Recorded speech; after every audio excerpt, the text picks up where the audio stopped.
Eid. Perhaps Eid is more than the vermicelli thing. I was spoon-fed to believe. In the mosque this morning, I promised God to bend my knees another 4 times. My fellow knee-benders raised offertory to cushion the prayer keeper, to expiate the neglect he suffered on the wooden bench. Outside, the beggars buttonholed us. Eid could not anchor in their corduroy cheeks. How can these spindling shapes be blotted out from the face of the morning? I had left behind my blotting paper the last day at school. The master said in holiday there was no danger of staining. I was convinced, but questions hovered like flies over my plate as we began to eat. My father said, "Watch that." I held the shining spoon to my mouth, looking for my face in it. शायद ईद सवैयों के इस किस्से से कहीं बढ़कर है, जो मुझे बचपन से ज़हन नशीन करवाया गया था। आज सुबह मस्जिद में मैंने खुदा से वादा किया कि मैं अपने घुटने टेकूंगा मज़ीद 4 मरतबा। मेरे साथ घुटने टेकने वाले साथियों ने नजराना इकट्ठा किया ताकि मस्जिद के खादिम की माली मदद की जा सके और इस बेरखुई का अजाला हो सके जो उन्होंने झेली उस लकड़ी के बेंच पर। बाहर भिखारियों ने हमें आ घेरा। ईद उनकी झुर्रियों सदा गालों पर कहीं ठहर न पाई। ये कमज़ोर और सूखे ढांचे कैसे उस सुबह के रोशन चेहरे से मिटाए जा सकते हैं।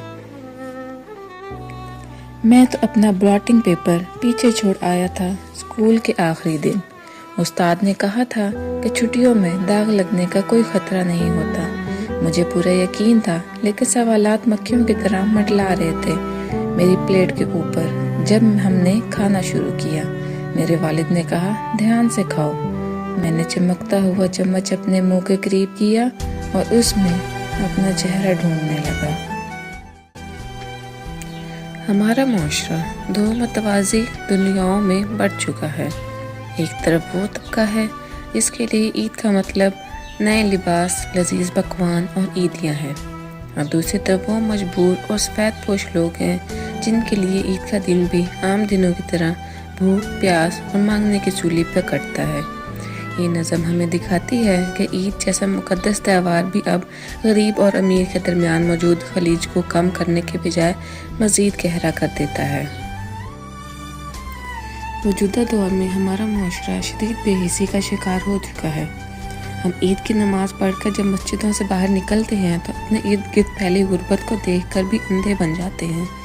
हम गरीब को महज एक मंजर समझकर आगे बढ़ जाते हैं, ये सोचे समझे बगैर कि जिस सुबह को हम अपने लिए रहमत समझ रहे हैं, वही सुबह किसी और के लिए हसरत बनकर तुलू होती है। नज़म का आखिरी हिस्सा हमारे मुआशरे की अक्कासी करता है। यह हमें झंझोड़ता है कि जब हम अपनी प्लेटें नेमतों से भर रहे होते हैं तो क्या हम में इतनी इखलाक की ज़रूरत है कि हम अपने ज़मीर का सामना कर सकें?